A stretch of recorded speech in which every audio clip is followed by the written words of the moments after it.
Você voltaria a assumir um cargo público na sua vida para um governo de centro-direita ou até de direita? Então, o que eu acho é o seguinte,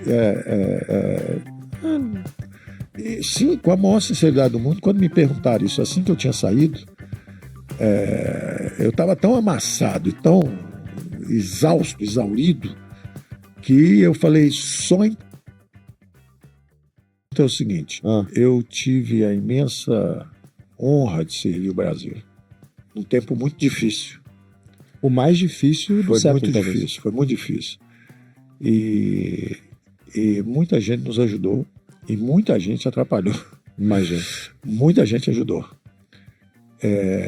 E tem muito agradecimento. Muito agradecimento. Ou seja, se você perguntar assim, algum arrependimento, alguma coisa... Não, zero. Zero problemas. Foi importante, foi muito bom. Eu tive o apoio. Primeiro, o presidente me honrou com a escolha, inclusive me dando um leque de atividades amplo. Você foi um super-ministro, né? Um leque de atividades amplo. Porque, na verdade, o número de ministérios que eu havia proposto era menor ainda. Seriam só 8. Eu conheço essa história por dentro. Pois é. Então, mas é o que eu digo. A política tem seus imperativos. Tem gente que precisa de 40, 50 ministros, tem gente que topa com 20 e poucos, mais eficiente. É como funciona o sistema, né? Pode ser 8. Tem que ter um toma lá da cá.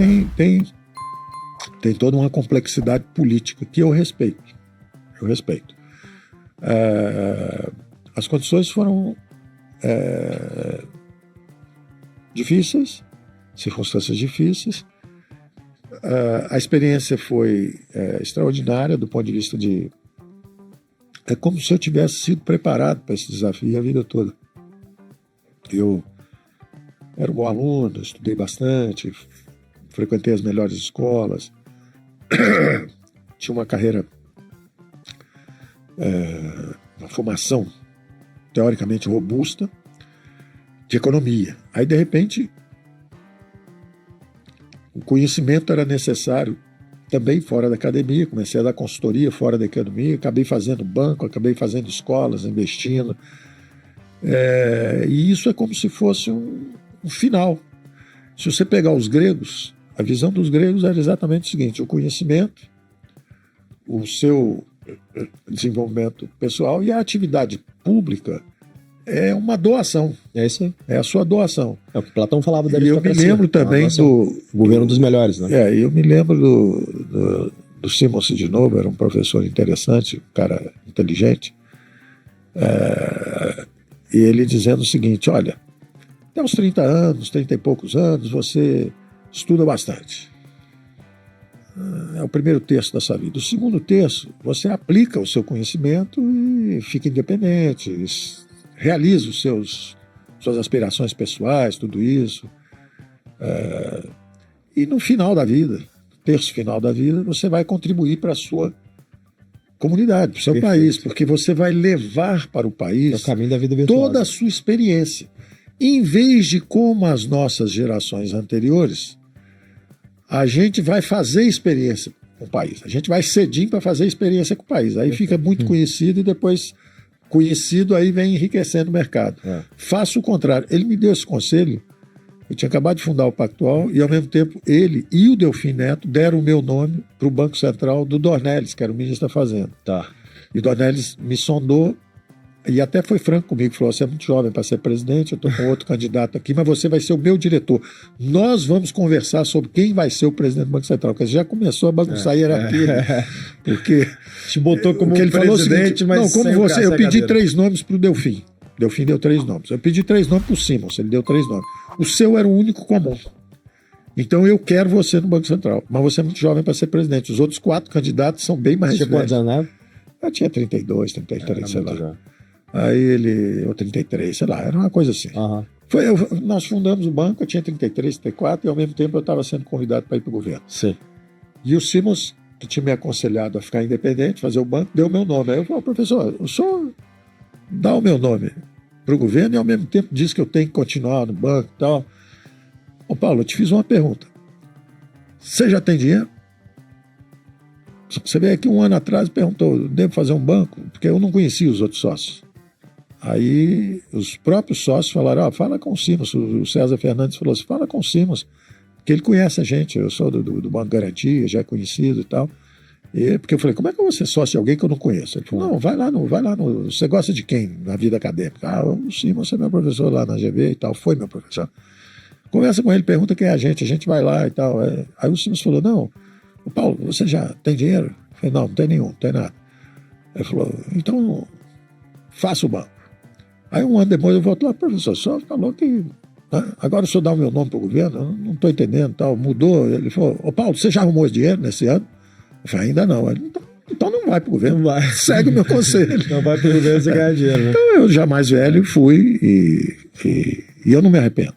Foi uma experiência extraordinária, presidente homem íntegro, dedicado, mas não iria de novo. Patriota. Não. Você tem que saber quais são as condições. Sim.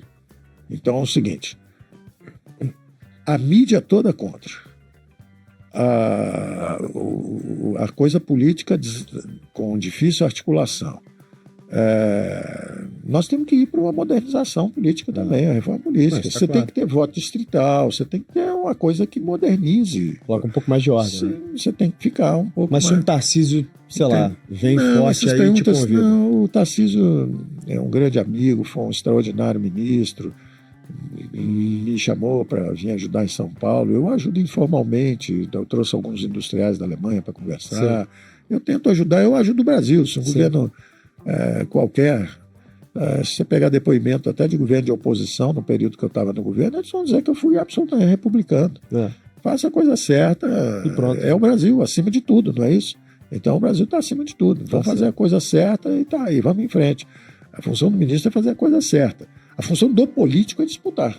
Disputar quem é que atrai a maioria da opinião pública para suas teses. É você definir o como, né? O como fazer a coisa certa. Então o que eu acho é o seguinte,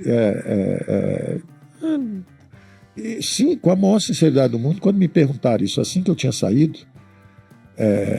eu estava tão amassado e tão exausto, exaurido, que eu falei, só em caso de uma terceira guerra mundial. Se tiver uma terceira guerra mundial, o Brasil vai precisar de todos os brasileiros. Cuidado, que pode ser que você esteja chegando aí, então né? eu reafirmo, se houver uma terceira guerra mundial, podem contar comigo. Então tem uma chance real. Tem que haver uma guerra mundial. Se tivesse uma casa de aposta que teria uns 80%, alguma coisa assim. Se não houver guerra mundial, eu tô fora. Porque curioso isso, porque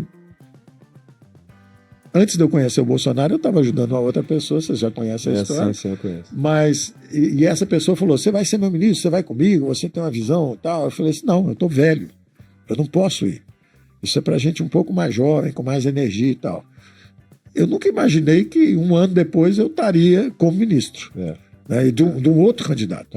Porque eu estava justamente tentando evitar o choque direita-esquerda, direita-esquerda, direita-esquerda. Só que ele já aconteceu. É irreversível. A população agora tem que ter maturidade, respeito e tolerância para aceitar a alternância. Perfeito. Não pode ser só a esquerda que está quando a esquerda está no poder 30 anos, pode. Aí entra alguém que é conservador, não pode, é genocida, vai acabar com a democracia, vai matar todo mundo. Isso não é democracia assim. Não pode ser assim. A democracia não é só o que você gosta. O jogo é oscilação. Inclusive é você ter a capacidade de ouvir e respeitar aquilo que você não gosta. Tem que ter alternância de poder. Então, você não pode reprimir 50% da população brasileira, porque for metade de um lado, metade do outro. Você não pode negar o direito à existência dos conservadores. Você sabe... Eu sou um liberal, falo isso com boa vontade, porque eu falo, olha, eu sou um liberal. Eu sou um liberal democrata. Eu não sou um conservador. Hayek, capítulo The Constitution of Liberty, um capítulo final lá. Por que não sou um conservador? Os liberais são a favor de mudanças, são inovadores, eles aceitam mudanças, são evolucionários. Eles não são revolucionários, eles são evolucionistas. Mas eles vão acomodando a mudança, senão também não haveria progresso.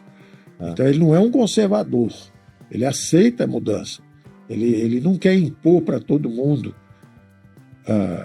também, porque às vezes tem um conservador que fala, tem que ser protestante. Eu sou conservador protestante e todo mundo tem que ser protestante. Não, existe a liberdade.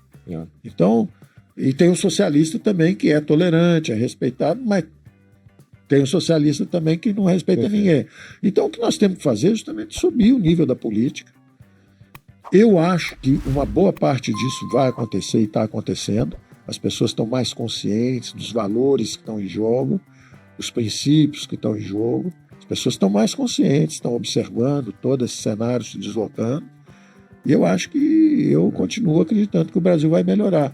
Eu acho que o nosso governo tentou fazer o melhor possível. E fez. E fez. Eu recebi apoio do presidente, de juiz de corte, de legislativo, de executivo, e tive também fogo amigo, às vezes, dentro do governo, e tive fogo amigo, às vezes, dentro das cortes também. Então tem de tudo. Tem os bons brasileiros, tem os brasileiros que são tolerantes. Acho que, na verdade, a discussão é o seguinte, ô Paulo, quando a gente vive num sistema democrático, o governo tem que temer o povo, certo? Agora, quando o povo teme o governo, será que a gente vive num sistema democrático? É muito ruim. O correto não é só temer, porque o temor... Você está certo de dizer que não pode ter o temor. A palavra-chave é respeito, não é temor. Agora, para ser respeitado... Você pode criticar o poder e não ter medo? Se você não pode, você não está na democracia. Aí é que está. O respeito é diferente do temor. É muito diferente. O respeito vem de você estar fazendo a coisa certa. Quando você faz a coisa certa, você é respeitado. Pode ser o judiciário, pode ser o legislativo, pode ser o executivo, pode ser o presidente. Podem até não concordar com você, mas eles te respeitam. Mas te respeitam. Se você também respeita e está fazendo a coisa certa.